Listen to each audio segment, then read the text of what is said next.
Hey,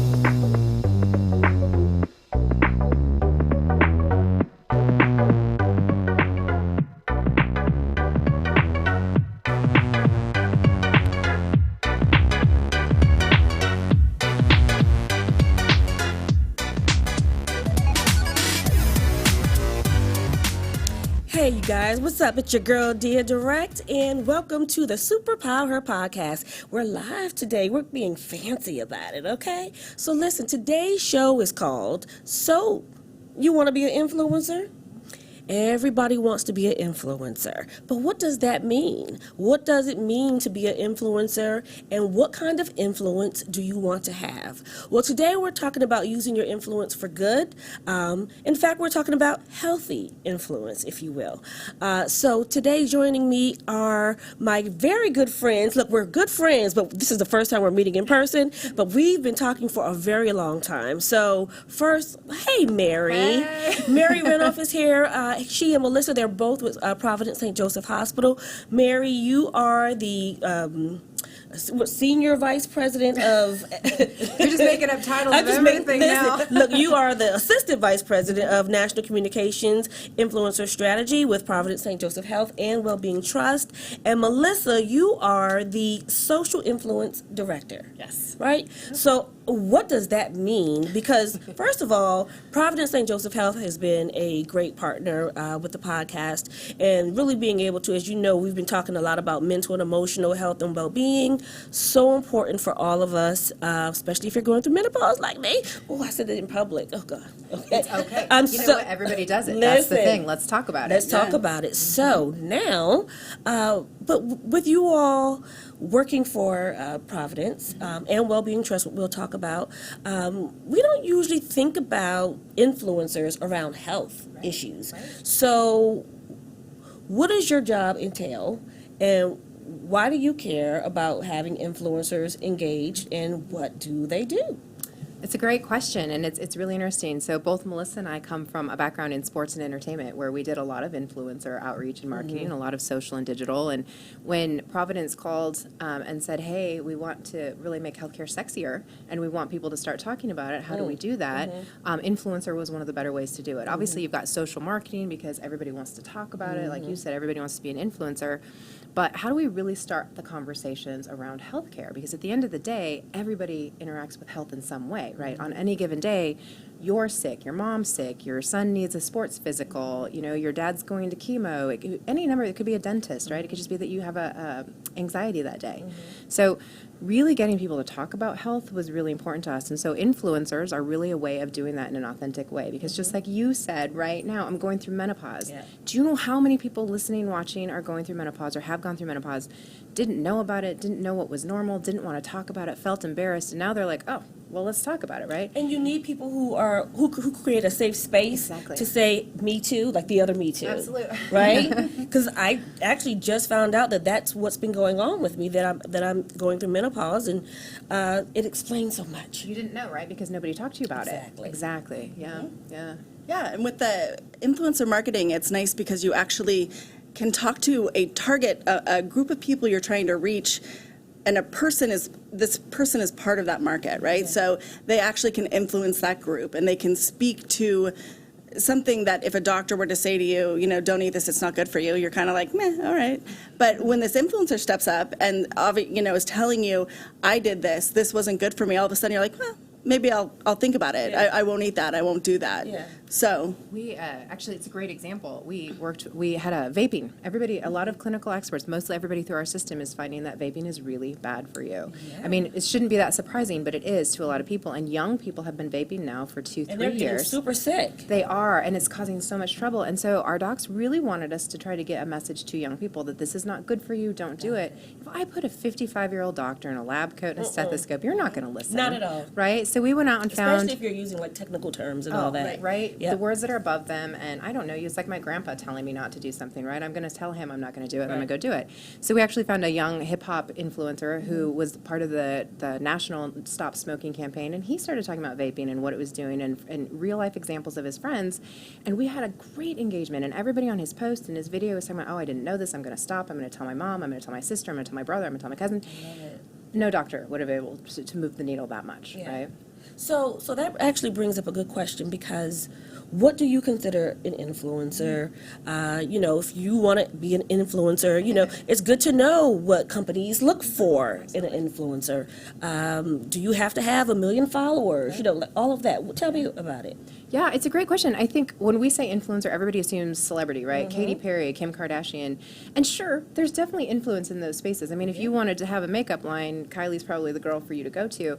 When we talk about health, though, it's really who's making you feel safe and trusted. And mostly, that can definitely be a big name. I mean, we work with Ryan Seacrest, right? And he talks a lot about mental health and what he's gone through and what he knows, because he's very influential with everybody, with moms, with kids, with teenagers, coaches, parents.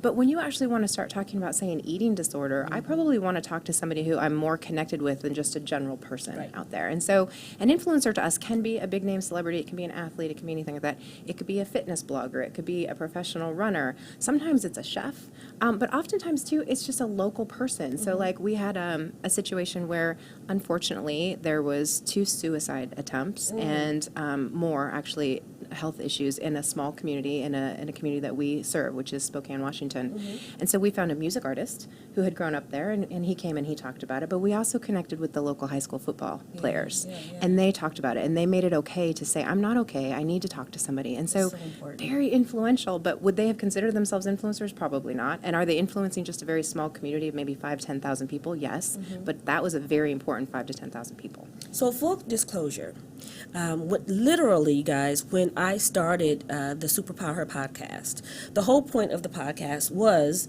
to almost be an answer to social media, in the sense that it really does influence us. It really does have such an impact. And there are all these studies about how social media is impacting young people emotionally and mentally. And obviously, there's so much good that happens with social media. So I'm not trying to just say that it's all negative, but what I also know for sure is there are people, women in particular, who are secretly looking at everybody else's profile, curated profile, feeling bad about themselves, comparing themselves. Maybe you're really doing good in life, but all of a sudden, because every week it seems like somebody else, Susie Q, is on the boat or flying to Paris, or Got the Gucci bag. has the new purse, and is always talking about her promotion, and you're like, well, my unemployment check is about to run out. I'm one paycheck away from homelessness as an important issue that we've been talking about. And so it starts to affect your self-esteem. You start to feel away, and you're like secretly suffering, and nobody knows. And so what I wanted to do was to use women of power and women with powerful stories, both influential from the perspective of maybe their numbers or celebrity, right? Or who have such amazing stories that you're like, how did you make it past that, right? To bring these women together and to say, hey, this is great in my life, but yesterday I was under the bed. Couldn't get out of bed. And because we're more than one thing, right? Or these are some challenges that I've had, whether it was divorce or depression or whatever it may be. And these are the tools, these are the steps that I took to move forward. And the reason why I share that is because literally, when I launched the podcast, invited these women to a private dinner, and Mary saw the posting on Instagram. This is how you know it's powerful. She saw the posting on somebody else's page, my girlfriend Nikki, on Instagram. Hey, Nikki. We love you. Really do. And so then, so you finished the story from there. Yeah, I called Nikki and I said, this is a beautiful proposition. This is exactly what we're trying to do every day. And how do we find people who influence, especially in a community like Dallas, right? But then nationwide, and of women. Social media is national. How do you bring women together? And especially in this Instagram versus reality thing that you're talking about, which is, right, exactly. What you see is not what you get, right? You only see what people want you to see. And how can you find these women who have come through things like abusive situations, having been homeless, medical conditions, being fired for no reason? These are things that impact millions of people every single day, and nobody wants to talk about it. So if you can find women to talk about it, or anybody to talk about it, really, but in this case, women, right, powerful women, to encourage a whole nother generation of people to start talking about it before it becomes a problem, or talk about things like menopause and not be embarrassed, because I can't control what my body does, Listen. right? Yeah. Or the things that we can control, what do we do? Exactly. How do you Right? get educated? Get the information. Exactly. People who've gone through what you've gone through, and they can give you solutions. So, talk to me about some of the other topics that you guys are focusing on, and why it's important for Providence, a hospital, to focus on more social issues, for example. It's true. I'll jump in, I guess. I think it's important from a health perspective for a couple of reasons. One, the healthcare system is broken. We all know that. I mean, nobody's going to argue with you about that, right? And for us, as a not-for-profit healthcare system whose mission is to serve the poor and vulnerable, we don't turn people away. So we are getting How do you more. make money? We don't. Really, we don't. It's sad because what happens is we will take anybody and we will treat anybody. Our whole mission is to serve the poor and vulnerable and to be a voice for them. And so Can you in come this, to Dallas? I know. Well, we are in Lubbock. We are in Lubbock, so we are growing. We are trying to actually have, we have telepsych, we have telehealth. We're working on other ways to access a bigger community. But for us, when we look at something like Medicaid, we're getting assistance from Medicaid, but we're getting a small amount. And I'm making up a number, but maybe it's like 32 cents on the dollar. Well, we still have to pay the doctor. We still have to pay the light bill at the hospital. We're not going to get any more money from the government, and healthcare is not getting any cheaper, unfortunately, No, it's no not. matter what we do to try to make matter it cheaper, what, yeah. right? So for us, it's getting prevention. How do we get people to make the health changes that they need so they don't get diabetes, they don't get lung disease from smoking? So for us, it was finding influencers who could tell that story. So like we have a lot of people who talk about diabetes and prediabetes and how do they change their lifestyle. Mental health is a big topic for us as well. And then, we have the whole social advocacy side of it as well. But I don't know if you want to talk about some of the other types of health things that we do. Like we've got psoriasis, we've got everything you Yeah, can think we of. really do. Yeah, we find some different influencers who have gone through, maybe it's a heart attack or different.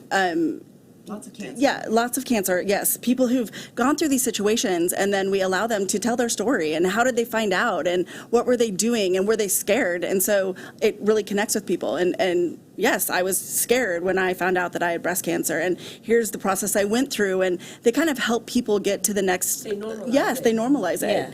And it makes it safe, like you said. Yeah. Yeah, and even, It's real. we were It's not talking made to up, people about homelessness, talking to people that were homeless. And like you had just said, these people have MBAs. These people it could be you. And so what was it that either helped them, or what was the process? And so that people look at homelessness maybe not as, the homeless people, like this They choose to could be be. homeless. That's Yeah. what people always think. Yeah. They choose to be homeless. Well, listen, I'm guilty, right? Yeah. So we had a conversation with Dr. Dora.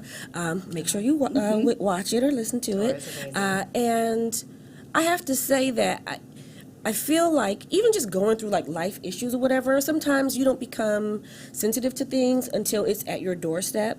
But having that conversation, just really observing what's happening in large cities in general, including places like Dallas, but all over the country, where big metropolitan areas in particular, the rents are skyrocketed, right? And so people are either being underpaid, or they can't afford anywhere to live. Or an issue that I'm really sensitive to would be like domestic violence. And you don't necessarily think about these mothers with children as homeless, but basically when you're running for your life, that's what happens in many cases, and they don't have anywhere to go. Like, let's say you move in your transplant, where do you go? What do you do? And to know that the typical homeless woman is a mother with 2 children, like these are things we don't know. And so it was really cool to have that conversation, and then to have it in the context of how you all deal with it as a health organization, and that you partner with other organizations to kind of address it. So in the spirit of talking about influencers and all that, who are some of these, like, tell me like your biggest names maybe that you've worked with and what you talked about. We work with big names. We work with Lady Gaga. That's one of the biggest names you're going to find from a mental health perspective. yeah. And we actually worked with her foundation to create mental health first aid training for kids in school, so that they understood what to look for, and they understood how to know if they were going through something or how their friend was going through something. So the signs. Exactly. Yeah. In fact, we took it a step further. In Oregon, we actually helped a group of youth create a legislative bill and get it passed so that they can take mental health days. I Yes. saw that. Yeah, isn't that crazy? It's so amazing. It's so amazing. I love it. So, I mean, we're so blessed to work on these things, but you know, we work with a lot of different names and a lot of different people, and I think a name that you maybe wouldn't think is as big, but somebody like Dizzy Wright, who's a hip hop music artist, and the reason I say him is that you were just talking about homelessness, and we brought him in because one of the topics we wanted to talk about was homelessness, but we wanted to talk about it from the perspective of Medicaid, which was during the time, not the last election, but in a voting period, that we were trying to get the word out in 6 or 7 different states that if you were voting a certain direction, you were actually voting to cut Medicaid. And what people didn't know is that they were on Medicaid, right? So if you're in California, you're on Medi-Cal. If you're in Washington, you're on Apple insurance. So you don't know Apple insurance is Medicaid unless you actually dig into it. So what we were finding was we would tell people, hey, don't vote to cut Apple care because you're going to lose Medicaid. And they'd be like, I'm on Apple Care. They didn't know they were on Medicaid. So we worked with Dizzy because we wanted to bring attention to the fact that people needed to vote the right way, and he talked about how he had been homeless. And it was a random event that happened in his life, and he and his family ended up living in a car for a while and then a homeless shelter. And he had never told his story really before, and he actually got very emotional, and that's not typical for that demographic to get emotional on camera, and he actually let us share that story. But what was amazing to us and how we knew we'd picked the right influencer was that we're in the middle of this shoot, and he's talking, and one of the people asked him a question and said, you know, why is it important for you to tell people about Medicaid? And he goes, I just don't understand why anybody would vote to cut it. It's this great program, makes no sense. And he's talking to me off camera, even though we're recording, and he's like, why would anybody cut it? And I was like, oh, you just nailed it. That's exactly what we're trying to explain to people. There's no reason for you to want to cut Medicaid. It's helping this underserved community. And so I think sometimes it's finding influencers who are passionate about it because they have that lived experience, right? So okay, just because you're talking about Medicaid, I think, are there some myths around who actually can qualify for it? Because, you know, you talk about a certain demographic, but, like, who actually qualifies for Medicaid and what does it do? Yeah, I think, you know, it's interesting that most people don't even know who's on Medicaid, right? So, like, it's 7 out of every 10 babies born in the United States is a Medicaid baby.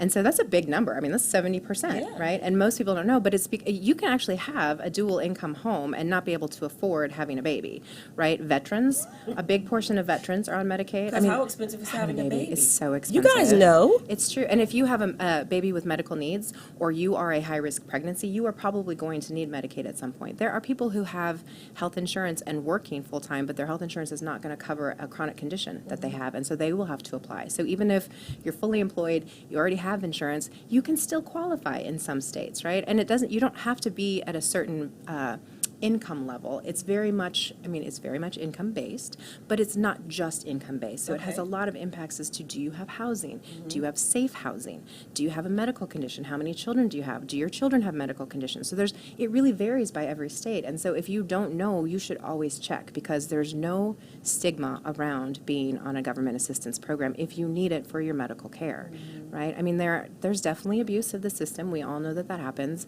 but that's where having people tell their stories, because we've had a couple influencers who had been Dizzy, on, keeping with the Dizzy, he actually got hit in the eye. He said that when he was little, he was at the homeless shelter playing some game, gets hit in the eye, and could have lost his eye, but because he had Medicaid, like, all this stuff was taken care of. But those are the things people don't think about, is it's not like, you know, it's not huge things. He was playing outside.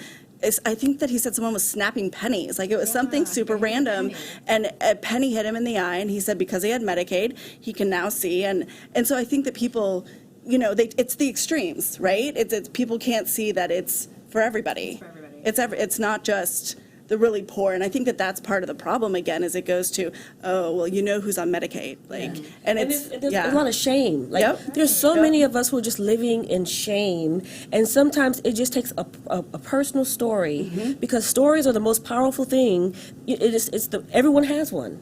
Everybody has a story to tell, and when you tell your story and you know that it can change a life, like, to me, that is the most compelling thing you can do, and it's so powerful, right? So if you guys have questions, if you want to be an influencer, if you want to know what they look for in an influencer, anything that you want to talk about as it relates to being a healthy influencer, of course, just we're live. We love We'll questions. take your questions, okay? I do think it's important, though, to talk a little bit about what we look for, because That's important, I think yeah. people always think the high numbers, right? You have to have 4 million followers or whatever, and it's really not about that. I can let her talk more about like how we actually vet people, but I think what people need to understand too is what's your relevancy to the healthcare game, right? What is your lived experience? Have you had a health condition? Has somebody in your family been impacted? I mean, we've had football players whose babies were born with congenital heart disease, right? You wouldn't think football player congenital heart disease, but it's out there, right? We have football players that are diabetic, but it's also, are you passionate about the topic of healthcare? Because we have some people who help us, exactly like we talked about, like voting. How do we raise awareness to voting? Right now, we're working very much on the trafficking side of things. We really need to bring awareness to the fact that trafficking is growing in leaps and bounds. Can It you is a just huge define number. what trafficking is? So anybody who basically is sold into a sex trade, not by choice. And I think what most people don't know is that a predominant amount of people, especially children in the United States who are sex trafficked, are actually brought into trafficking by their own parents. So it's not that they were kidnapped at the playground, which is definitely happens, but most of them are brought in because their parents are addicted and need money, because their parents are addicted and not paying attention, right? And so what we're finding, though, is that this number of trafficking cases is growing so substantially, especially in the I-5 corridor, especially in Texas when you look at the borders. And we don't have enough resources for these people. So there's a really important message in educating people about the signs to look for, and that's where influencers can help us. Because if you influence, especially healthcare workers or people who come into contact with sex trafficking victims, which is often on public transportation, it's in grocery stores where you're seeing them use assistance programs, medical facilities, that sort of thing. Knowing the signs is important, but also voting the right, especially in an election year, voting for the candidates that are going to help move these things forward, help paying for healthcare, help make healthcare more affordable. Focus on trafficking things, because at the end of the day, even if we were to go out and find all these people who are in trafficking, most of them don't want out. It's not that they don't want out, they're afraid, or they know no other life. And so we get them out, and we have great partners and programs that do that, and they go right back in if you don't have a way to help educate That's them. right. You have to have an alternative. You do. Right? So what do you look for in an influencer? Normally with influencers, we look at obviously what they're posting. We don't want someone with the healthcare side who's posting really negative things or really crass, or we want them to be authentic about what they're posting. There's some influencers who may have 10 ads, right? So they're working with 10 different people, and we don't want to be just another list. Like, we want someone who's willing to be a partner and really willing to stand up for what we're doing. So we're not looking for just, like we were talking before, the 4 million. We're not going to pay someone a lot of money. Instead, we want someone who has the story and actually cares. Yeah. So again, numbers, what they're posting, how often they post, how often people respond to them. Like, are they engaging with people? And Relevancy. yeah, really. relevancy. Yeah. So how often should they post? Because some people, here's the thing, because like recently I was just talking about having a social media fast, because sometimes, that's an addiction in and of itself that can be unhealthy. Yeah. What are you looking for around, like, how often they're talking or posting stuff and all that? So, for instance, we post with Providence, we post about once, like if it's Instagram, or, we try and post once a day on Instagram, maybe once on Facebook. Twitter, obviously, is a little more active, so you're posting more often. I think it depends on what they're saying, what they're doing. A lot of the videos now, video is what's out there. There's a lot of the algorithms, you're trying to reach your audience, and so you need to figure out, how can I do that? Because organic posts aren't always working. So I think it depends. It really depends on the topics. And If you were going to give advice, like if anybody's listening is asking how often do I post, I think the one thing we could give people a tip on is that consistency is key, and especially to fight this algorithm situation, it's very much consistency. You So can't keep up with. it changes every day, right? I mean, it's impossible, right? And so what we tell people is try to be consistent, so that if you're posting every day, you're posting every day around the same time, right? And that people get used to seeing it. So if you're posting videos on every Monday, your audience is going to come every Monday to see your video, right? And if they're engaging with a certain kind of content, continue down with that content. Don't just do the content that's easiest for you, or the content that you like, or the one that makes you look prettier, if that's not the one they're engaging with. And so That's so true. Yeah, it's really knowing your audience, right? And that's communications 101, isn't it? Like knowing your audience. And what I find too, which is interesting, like you said, sometimes there are the things you prefer to do versus the things that people respond to. And so in knowing your audience and in being effective, you want to give people what they actually want from you. Right. So your audience really teaches you what to do. By how they respond. Yeah, we were listening to an influencer speak, and she actually was saying that she does these programs that are an hour. They were an hour long, and she said that they found out that her people, it was opening promotion. Yes, it was like promotional items and opening these things, and she found that people liked 2+ hours, and that is where she had the most people, and it was like they were watching a movie, and so that's what she would, she would do 2 hours, even though that's 2 hours of being on, yeah. So, because she liked the 1 hour, she thought that was perfect, but found it didn't work. So you really, like you said, you have to figure out what it is people want to hear. You also have to be willing to be an influencer even if you don't want to. I became an influencer by accident, sharing about my fitness journey. And I did it for the first 2 years of my journey, and I talked about it, and I showed pictures of running and what I was eating and my fitness tracker and all of this. And how much weight did you lose? 120 pounds. Yeah, it was a big goal, you know, and very much a health and wellness. Good. Thank you. We like it. Girl. But, I stopped posting because I hit my goal, and now I'm in maintenance mode. But I started hearing from people like, oh, that was inspiring to me. I wanted to see your runs. I wanted to see what you did on your runs. I wanted to hear how your success is. And I was hearing from like hundreds of people I didn't know that I didn't even know were following me. And they were saying, we want to know more about your journey. I didn't ever want to be an influencer in that space, but now I feel like I owe it to them because I got these great stories from people saying, you motivated my daughter to lose 100 pounds. She's going back to college now, right? You motivated me just to go take a walk every day. And so it's one of those things that everybody's an influencer, they maybe just don't know it. So find out what you're influencing and who you're influencing, and maybe you want to be influencing people about beauty, but you're actually influencing them about pet care because you're posting about your dogs on a regular basis. What do people want you to talk about? But keep in mind there is a responsibility around that because you really have to realize that if you're out there and people are listening to you and you say to them, this is a good product, this works, you need to say it works for me, or if it didn't work for you, it didn't work for me. It caused me to have stomach pain. It caused me, because people are looking to you, and you can't be offering bad information or on your journey. Like, you may have not run one day, right? And you need to share that because then they feel like, oh, I didn't run today, and so that I'm okay then. I'm not going to fail. What a great point, because you actually just posted, because you've been talking about your journey, and you recently posted that, hey, you know what, I've been off a little bit. Fell off the wagon. I fell off. The holidays are hard. They are, but that's the part, because what happens is then you start to feel this need to be perfect, which it defeats the whole purpose, and so you feel judged. Again, I just feel like there's so much shame and judgment that's happening. So to be able to say, I fell off, but I'm still here. I'm going to pick it up. That actually makes you more relevant, because most people are falling off during the holidays. Hello. It's tough. Listen. It's true. So, you've certainly influenced my life. And I've just had a great time talking to you guys. I'm sure questions will probably come even after we're done.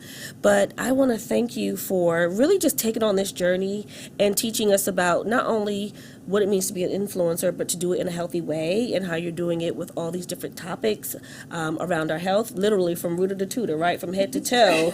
This stuff going on, and we need. Episode the other day where we said it's okay if your poop's not okay, and I was like, well, I think we've officially hit like the general population. Listen, I love to go like just below. I scare people. I like to go really in.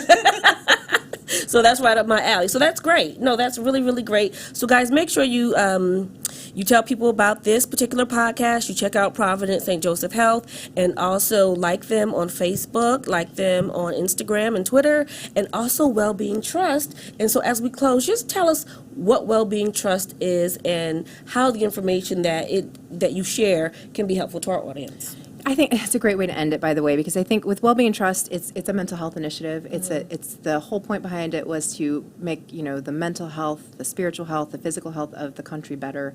We really started with the youth. How do we get ahead of it, especially using social media? How do we remove stigma? How do we educate about it? And then how do we help people take action? That's really where that action piece comes in. So Wellbeing Trust is really focused on the mental health side of things. I think influencers have been really interesting in that space because you're finding more and more people willing to talk about their journey of anxiety, depression, suicide attempts, that sort of thing. Even in their family, you'll find influencers talking about losing a close family member, that sort of thing. I think the key on that is influencers is if you have lived experience and you want to share it and you want to be an influencer in that space, just like any topic, really, it's being respectful and responsible about it. So if you post about something with depression, monitor your comments. If somebody says, I'm done, help them find a suicide crisis line. If somebody says, I need to help them find a resource. You can't just post it and assume that everybody's going to be okay, because what you're often doing is ripping the Band-Aid.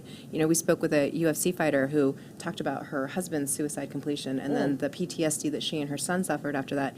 And not only did her following across social start asking a lot of questions, and we were able to jump in and answer those questions, she then went into a depression afterward, and we had to be there for her. So if you're going to ask people to tell their story, be prepared to help them through that journey, because you're not taking advantage of, that's not the word, but you are ripping somebody's Band-Aid off to help other people, so then be prepared to help that person. And I think that's where a lot of brands maybe fall through on the influencer side, is really following that whole journey. So. Right. So if you decide you're going to share something, really consider everything beforehand, because I know it's scary putting yourself out there, and then you have to deal with the judgments that people have. Everybody may not receive what you have to say well, and so resources like Wellbeing Trust are there to kind of even show you how other people do it, right? So that it kind of can give you an example of, oh, okay, that's a good way to approach it even. So even strategy, right?